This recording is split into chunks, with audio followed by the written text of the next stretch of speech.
Yoo-hoo, I'm so glad it's November. I am so very tired. October was a crazy month. And it's 12 in the morning on a Friday. Now it's Saturday. Hey, hey, hey, hey, hey, hey. Shoulder, shoulder, shoulder, shoulder, shoulder, shoulder, shoulder. I'm so glad October's over, guys. Holy macaroni, what a crazy freaking month. Got a new job. I traveled to 2 different conferences. One of my friends visited. I ran a marathon. I had health doctor's appointments. It was like a big appointment filled month. I'm forgetting something else that was major. Family came to visit. Crazy, crazy pants. Very glad that's over. And I'm really excited to be headed into November. I'm not excited to be headed into winter, but I do have quite a bit to recap on. And I was just thinking of this week because, as you may know by now, if you're new here, I am a very hyper-productive, like obsessed with doing things, planning things, being a part of things, including people, blah, blah, blah, coordinating dinners, events, anything possible. I like to keep myself so busy, but at the same time, I always regret getting that busy. And then I want to go back to being not busy. But then when I'm not busy, I'm bored. And so then I find things to make myself busy with. And the next thing I know, I have the following month and a half's weekends fully planned out, fully booked and busy. And I don't like that. So there's really no in between happy medium for me. It's just fully extremes.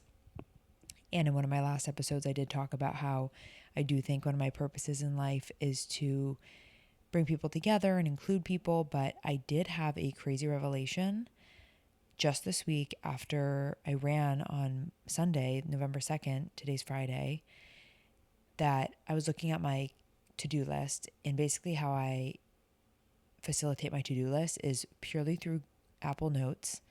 It is chaotic, but it's organized and it works, and it's hard for me to break a habit of writing down my life in Apple Notes. But I'll break it up by personal and work. And I was just gathering my personal calendar for the week, and I had every single day to reach out to a new person that I had put off engaging with in October because I was just really busy, to now having to reach out with in November.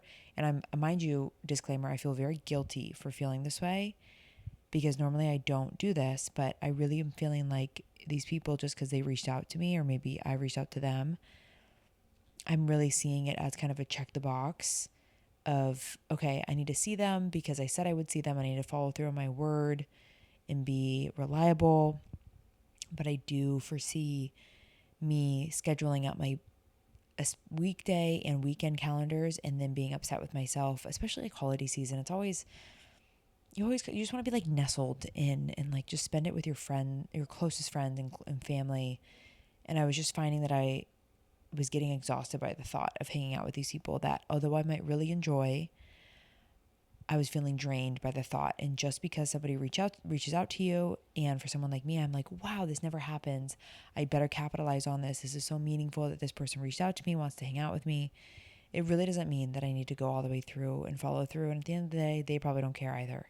They probably forgot that they even mentioned anything. So those who want to be in your life will make it very known and will like knock down walls to get to you.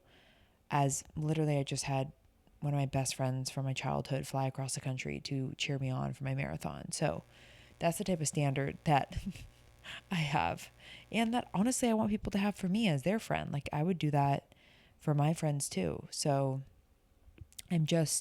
because I'm so tired, I'm really starting to be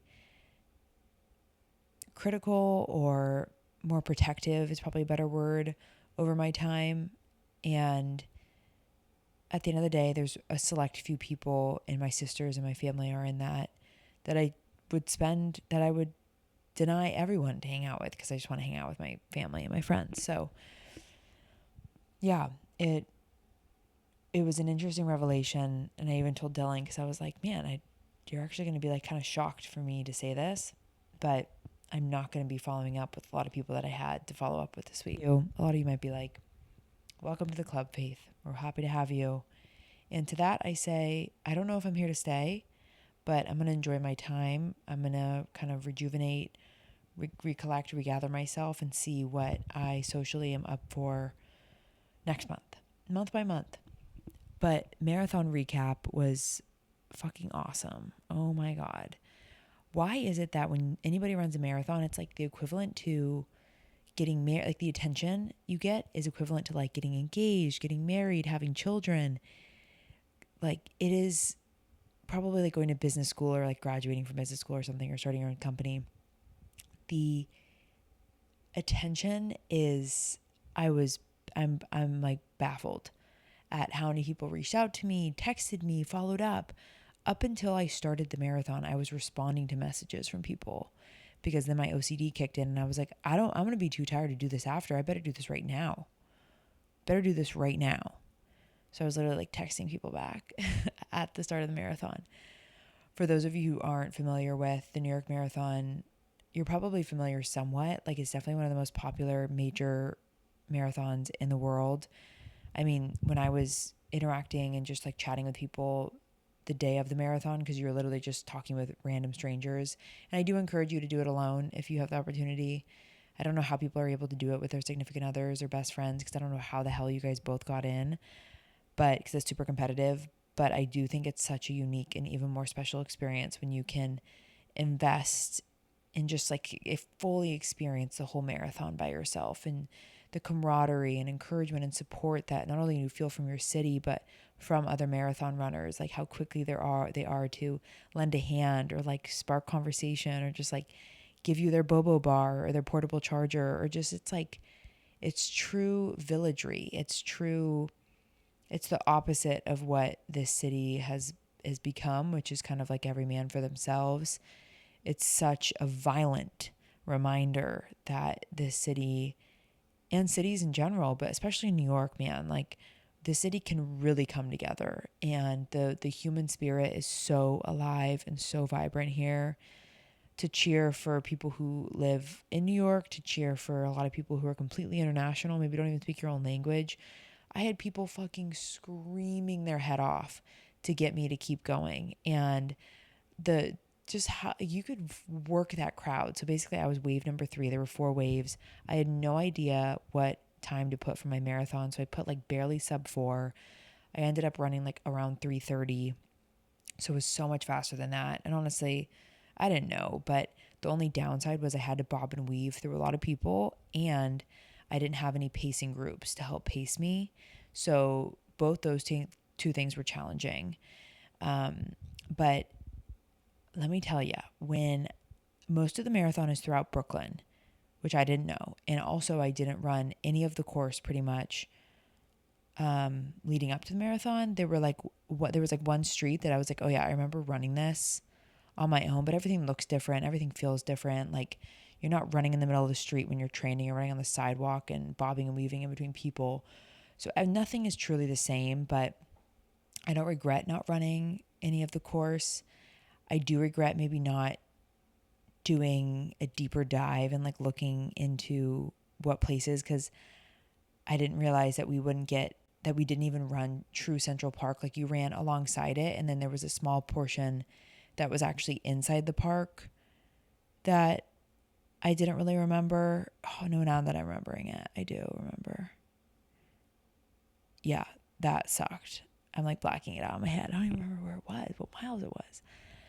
But in Brooklyn specifically, like holy shit, words can't even describe the amount of partying and like crowds that were there that were screaming their heads off.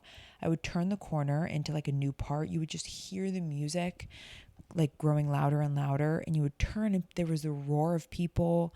They're screaming. And of course, like I'm high on life. Like I'm running like sub 7-minute miles. I am like absolutely cooking, and I was working the crowd up. I was like lifting my arms up and being like, let's go, like, come on. Just like feeling good, way too good. Cause then I hit a horribly violent, bad violent wall at like mile 19, and I was screaming into the crowd, does anybody have Advil, ibuprofen, anyone? Ended up licking like Vaseline sticks because I was like, I don't know what the hell this is. And the like urgent care, medical care people hold out sugar sticks, salt, and Vaseline for chafing. And I was like, grab the Vaseline thinking it was like gooey something. Nope, Vaseline, licked it, threw it on the ground. I'm like, what the hell is going on? I don't even know what I'm doing. I can't even think straight. But the crowds were unbelievable. I would audibly go, wow. And just, I remember running with a smile on my face. Like I couldn't not smile for the first at least like 15 miles. It was impossible not to not smile. It was just so magical. And just, yeah, human spirit is the best way to describe it. The human spirit of New York that lives here, and the ability for people to come together and just encourage one another and admire one another. Oh my gosh, it was so, so sweet. And then I had so many of my friends and my family and my boyfriend's family in to visit and just spend the whole weekend with me and come here for me. Like I was just so touched, and I'm like, God damn, like what else can I do next where I can still receive this amount of attention? It was so nice. I never want to forget it. And I'm very grateful to have a lot of time back in my days and my weeks for not having to run. And I also am not opposed to running another marathon, honestly.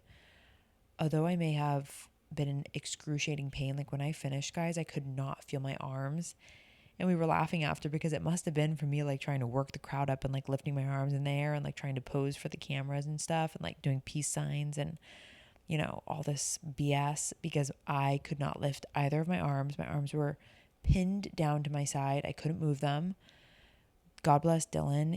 They saw me. They got so stuck in the train. So I saw them at mile 8 in Brooklyn and didn't see them until like mile 22 in Central Park because they got trapped underground. And so I was also getting pissed off in my head because I was like, God damn it, where are they? I needed them. I needed encouragement at like mile 19. I was bad. I was bad. I was doing 10-minute miles. But it's great because I clearly like cranked in the beginning that I could save myself. And then I got back to doing like 8-minute miles. But I was in excruciating pain. No one was to be seen. I was like looking for my posters. Nobody was to be found. And then everybody, and you hear the stories after, like marathon running's hard, but also cheering for the marathon's really hard. You have to be super strategic. It's hard to travel in packs. If there's any type of detours or roadblocks, it can pretty much mess up your entire plan. And like poor Dylan, he had thought he had executed it so beautifully, but New York always has new plans and different plans for you. So it didn't go exactly, but I'm still so grateful for when I did see them. And I was like cranking my sub 7-minute miles. So I barely stopped. I didn't even stop. I just high-fived people and kept running, and it was downhill. I was going fast. And then literally they see me after, and I'm like walking, but I didn't run with any watch. I didn't run with a pacing group. I fully freeform ran, and I'm really happy with how I ran. I actually did want to run faster. I kind of thought I'd be able to do like a 3:20-minute mile, which if I had paced myself, I would have been able to for sure. So that's why I'm like, maybe I run another one, and maybe I'll know my time. So I'll go on a faster pacing group, and I think it would just be better for me. And maybe I'll be in like a better mental state too, because I'll be like, kind of know what to anticipate. But I guarantee if I had gone out slower, which I always knew I should have, I didn't know I was cooking. I did not know. It was uphill. The first mile of the marathon is uphill. New York Marathon is uphill. Okay, guys? It is so hilly. It is one of those gradual, sneaky hills. Everywhere you're going, you're like, I'm definitely going up right now. And even worse too is like if you're on a straight shot, and I'll look up and I'll see heads just getting higher and higher. And I'm like, whoa, they look like they're moving really slow. Like, are those the cheerers or are those the marathon runners? And I'm like, fuck, they're the marathon runners. And their heads are going up, which means that there's an incline over there. What the hell? Oh my God, the amount of times I would see that and say that to myself, I'm like, oh, I can't do this. It was so painful. It was so painful. Oh my God. But I'm grateful to not have to run for right now, like at all. And the Equinox just opened that I've been talking to you about. So I've been incorporating that into my routine. I did have a minor crash out today though, because it is a substantial walk from work. It's really close to my apartment, but it's far from my work. And I didn't leave in time this Friday. And so I like passed the Equinox that's kind of on the corner. It's like kind of a weird location. And then I passed it, went back to it. I still missed it. Went back to it, or went back to the other side. And then called Dylan and I was like, where the fuck is this Equinox? I'm so lost right now. And he's like, it's right across from the nail salon. I'm like, what fucking nail salon? He's like, the one that you go to. I'm like, I don't go to one over here. And it ended up being right next to it. So we were all confused. Everybody was confused. I was late to my class. But whatever. It's brand new Equinox. I was able to work out 4 days following the marathon and feel pretty good. My legs were roasted, like my quadriceps, guys. I'm definitely quad dominant. Like my muscles in my quadriceps are engaged more than any other muscle, and they were really locking up when I was running. They were hurting so bad. It was hurting so horribly going downstairs, especially going down the stairs, going up the stairs, walking. Oh my God. I was like, when you would look around in the city too, people walking, you could see easily the people that ran the marathon because they were hobbly wobbly like Bambi.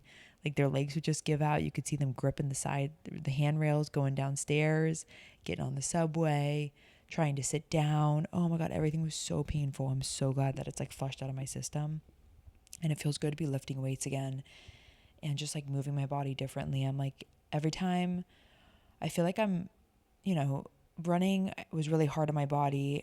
I actually don't think it's something my body enjoys doing, to be honest.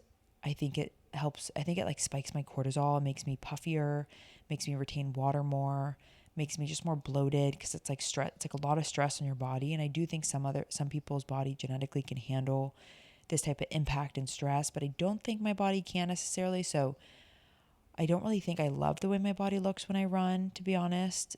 Physically while I'm running, like, yes, I did look at those marathon photos and they're all heinous, but also from running a lot, I'm just like, oh, I don't really like how my legs look, or like, don't really like that, whatever. I think I like my body the best when I can, do a lot of different workouts like Pilates and strength training and bar and yoga, maybe occasional running, a lot of walking.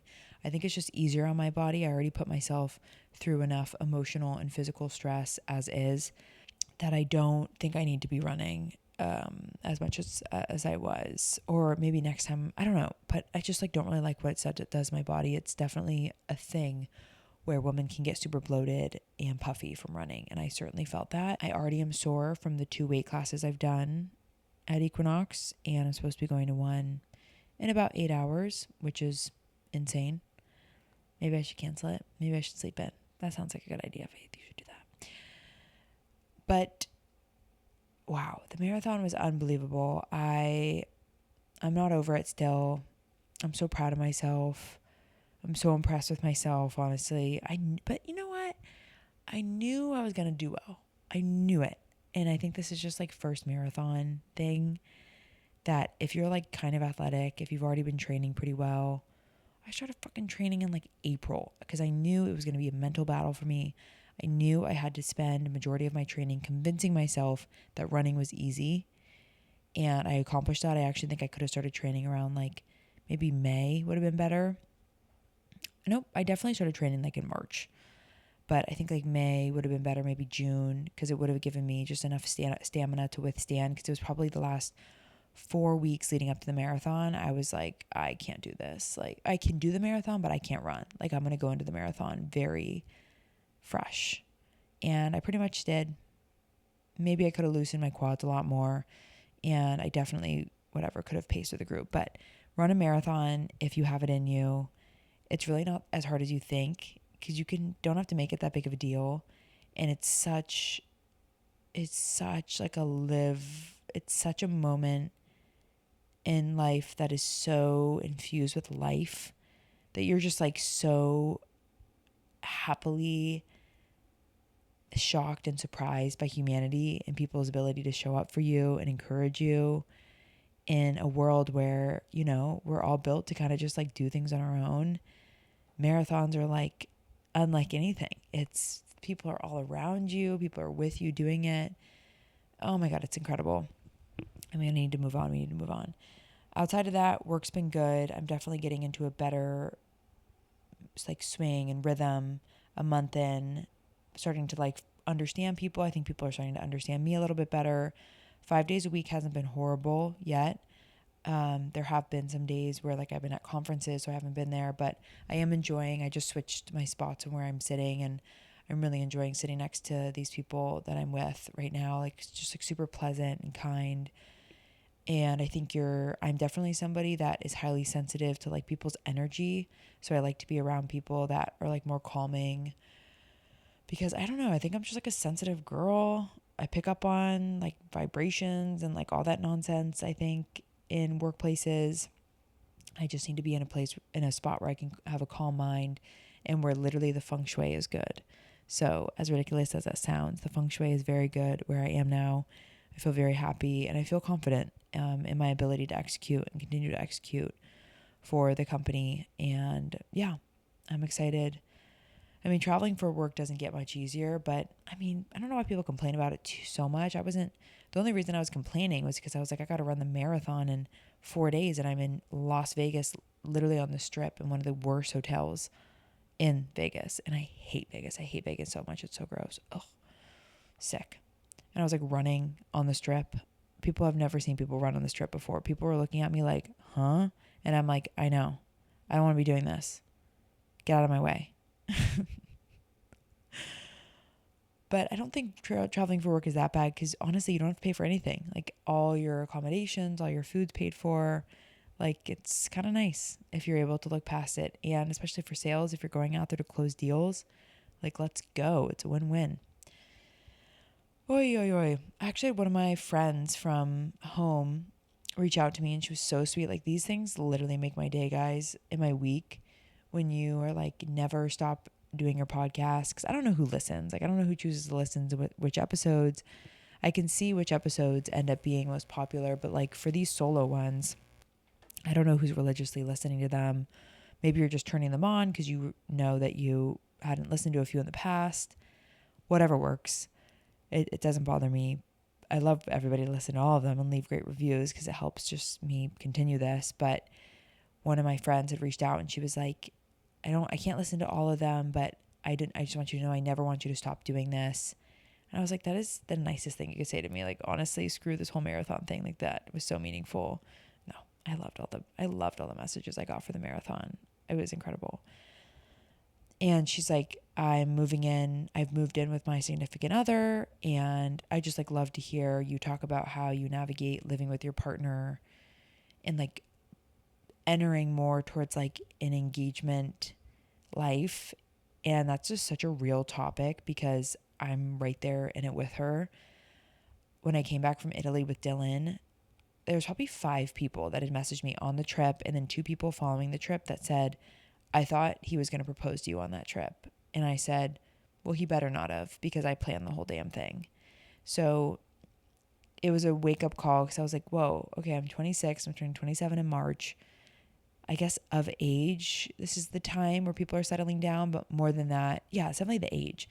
But then also when I tell people, like, they're like, oh, how long have you been dating Dylan? And I'm like, 6 years. They're like, whoa, are you guys going to get married soon? I'm like, respectfully, like, I don't want this to sound weird, but like, no, I don't think so. We're good. We're like having a good time. We're enjoying each other's company. I feel so grateful to have him by my side and be able to continue to grow up with him. And honestly, getting married is such a daunting thing for me, especially being a perfectionist and knowing how much work and time and thought and energy goes into wedding planning. I just don't have the capacity to do that right now. I'd rather invest it into my relationship still, into work, into myself, than plan a wedding. And that's about all the justifying that I'm going to be doing. But in terms of moving in and living with your partner, I think that's definitely super understandable. And it was something that I had battled with a lot leading up to moving in with him, which is over a year ago already, because when I moved to New York, I moved in with a random roommate, and then I lived alone, and then I lived with one of my best friends, Nicolina, for 2 years.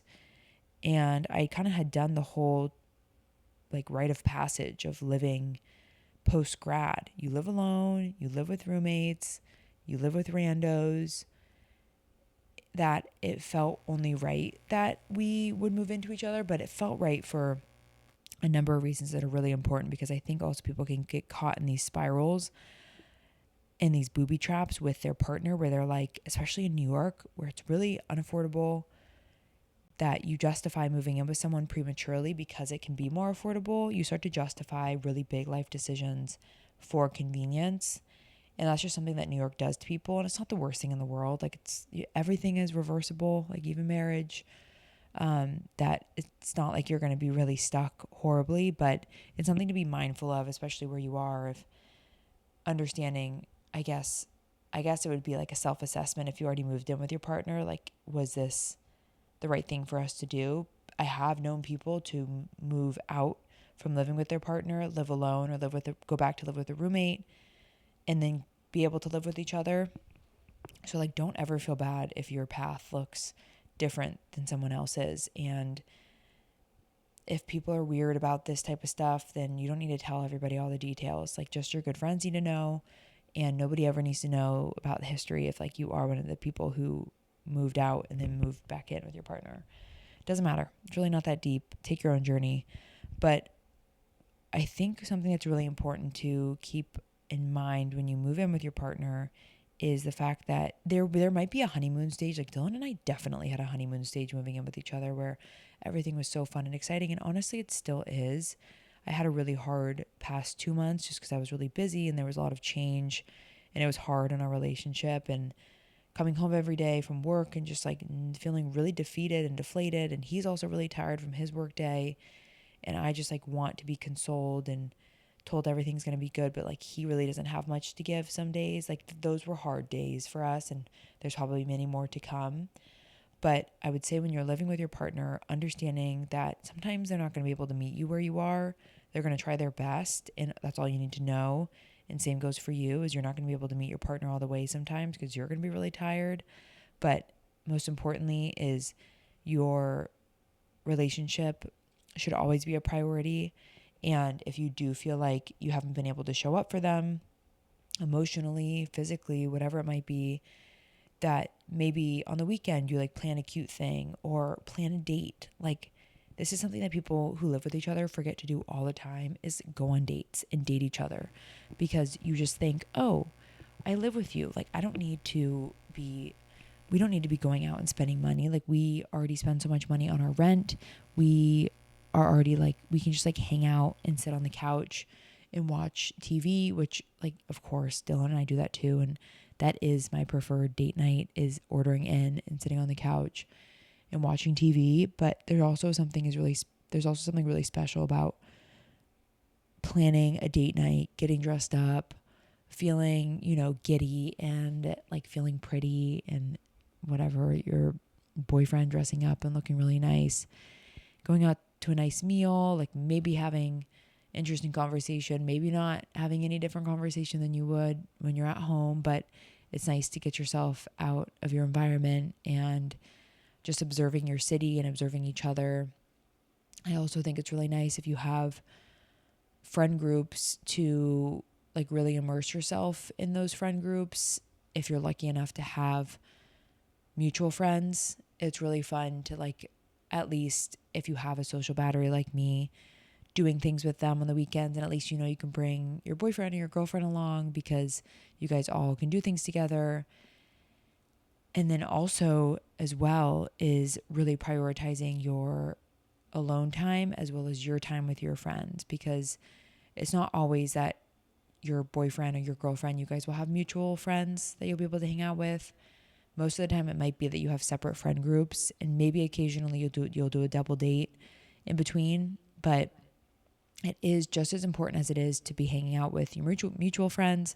It's really important to continue to prioritize your own friendships, because you never want to be that friend that only comes around when they need something, or when it just has been like far too long and so much time has passed that you maybe get anxiety about even reaching out to people because you're like, I haven't reached out or heard from them in so long.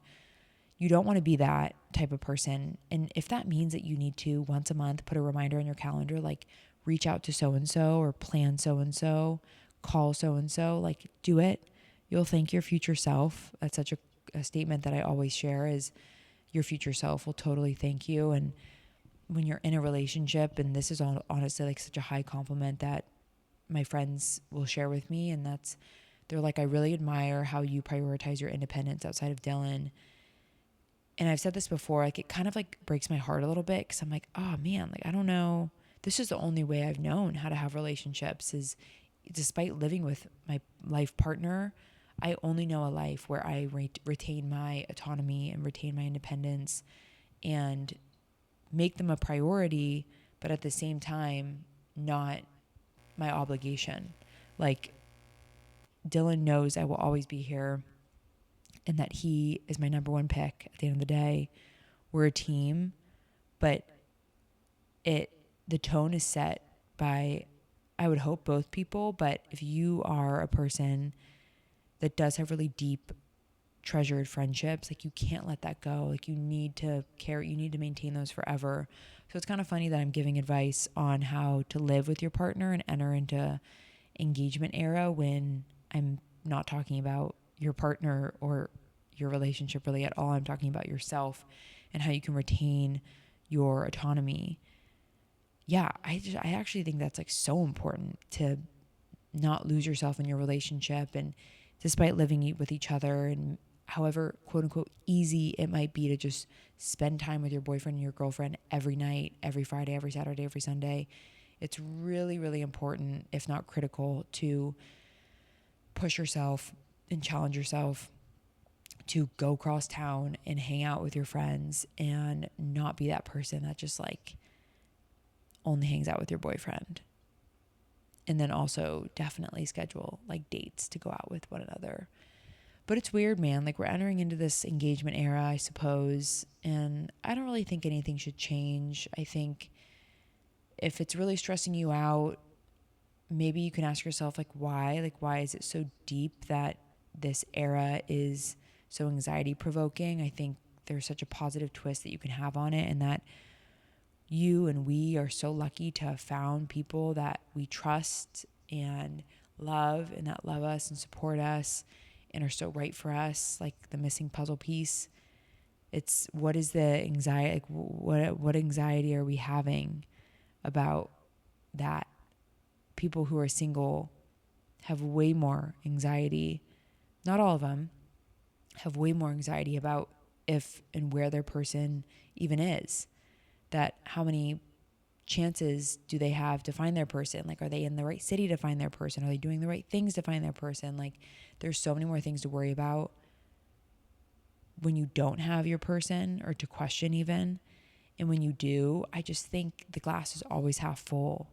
That just, even though we're entering this engagement era, and I'm also assuming that these people maybe are worried as we enter this era, that even as we enter this era, it's that there's only good and exciting things to come. And with that, really, really critical and important to remind yourself who you are, what was important to you before you met your significant other, and if it still needs to be true in your relationship and after, you need to be maintaining those.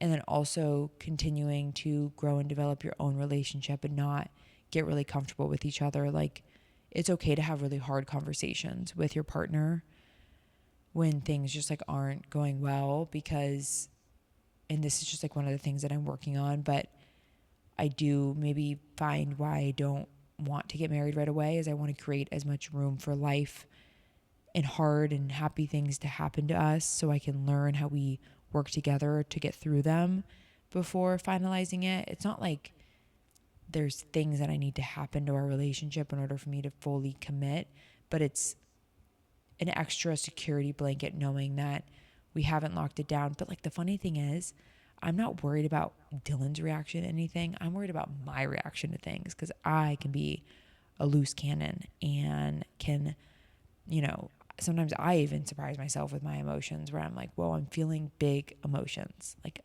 a little kid feeling big emotions right now. That it's really important to continue to challenge one another. And if I think the number one rule for anyone in a relationship is your partner should make you better. And better is seen in how your other relationships with other people, which is why it's important to continue to invest in those. And if your partner is invested in you, they would want you to invest in those relationships. Knowing that you are getting better in a relationship is also seen with your relationship with your own self. Your partner will want to encourage and support and challenge you to work on your spiritual, your mental, your physical. They will want the best for you. They will want you to be happy and joyful and content in life, and will support you in order for that to happen. It's just so evident when somebody's in a healthy relationship that they want the best for their partner. You can see it in their eyes. You can see it in their skin. You can see it in the way that they just like carry themselves in their life. It's so obvious when someone is in a relationship where you know that that person is really making them better. It's like unspoken, but hopefully this was helpful. It's something that I'm actively thinking about and working on. It's something that I'm excited about. It'll be interesting, once like a lot of our friends start getting engaged, if that voice in the back of my head, and maybe one that you're hearing a little bit louder than me right now, does get louder, like if my thoughts might change, because I do tend to hear the stories, and this is having 2 older sisters, of a lot of your friends are getting married, you're not married, you don't have a boyfriend, like got to get on it, the clock is ticking, the fertility clock, like there's just so much anxiety. And if you can delay and postpone that as much as you can, do it, because there's so many other things that pop up in life to worry about. And the fact that maybe you've found someone that loves you and you love them unconditionally, like that is truly what life is all about, is companionship and love, honestly. And that's full circle, because that's what the fucking marathon was all about. I just like loved every minute. Oh my gosh. Well, November is going to be a great month. We're headed into holiday season. Christmas, festive time in New York City is the best. The days are really short right now. It's actually depressing. I'm thinking about getting like a little natural sunlight that you can put at your desk. I don't know what they're called, but you can get them off Amazon, because I genuinely look outside the window at 4:30 and my heart like breaks off a chunk. November, December is going to be great. I'm really looking forward to it. It's going to be good for you. I really wish you guys all the best. I hope everybody's happy,